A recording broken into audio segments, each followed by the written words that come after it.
አሰላሙ አለይኩም ወራህመቱላሂ ወበረካቱ። ሙስሊማት ወንድሞቼ እንዲሁም ክርስቲያን ወገኖቼ ሰላም ብያለሁ። እዚህ ጋር አንዲት እህታችን ደግሞ የሐሞት ጠጠር መድኃኒት አለ ወንድሜ ሰርጀሪ ከመሰራቴ በፊት ፕሊስ ምናምን ትላለች። ኢንሻአላህ በአላህ ፍቃድ ዛሬ እሱን አሳያችኋለሁ ማለት ነው።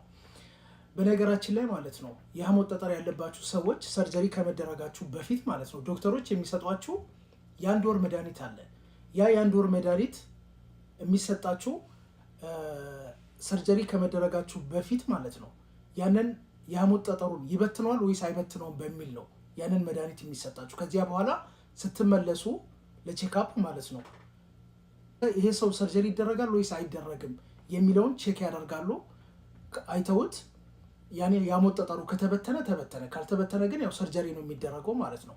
እኔም ልክ እንደዛው ማለት ነው ዛሬ ይህንን የማሳያችሁ የአንድ ወር በዶክተር በኩል የሐሞት ጠጠር አለባችሁ ተብላችሁ ከተነገራችሁ ማለት ነው ይሄን ውህድ ትጠቀማላችሁ ለአንድ ወር ያህል ማለት ነው።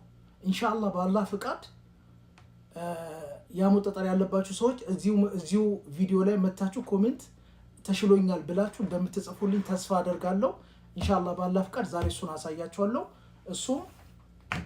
እሱም አንድ ኩባያ ውሃ ነው የምናዘጋጀው።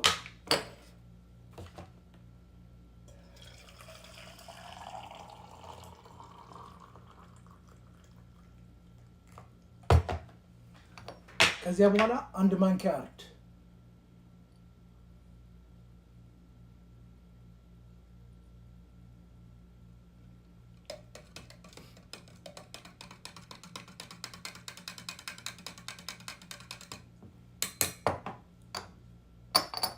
ከዚያ ፍልፍል አስወድ በአማርኛ ቁንዶ በርበሬ ነው መሰለኝ።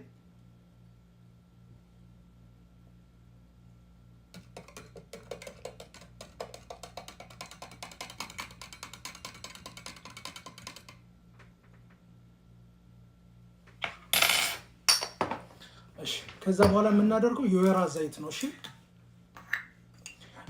የወይራ ዘይት አንድ ማንኪያ ነው የምታደርጉት።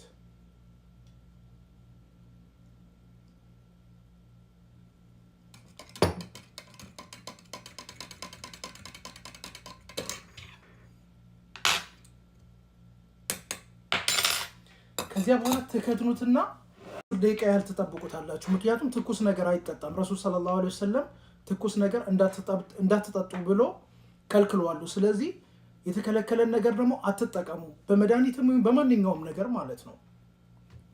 እና 5 ደቂቃ ትጠብቁታላችሁ። ከዚያ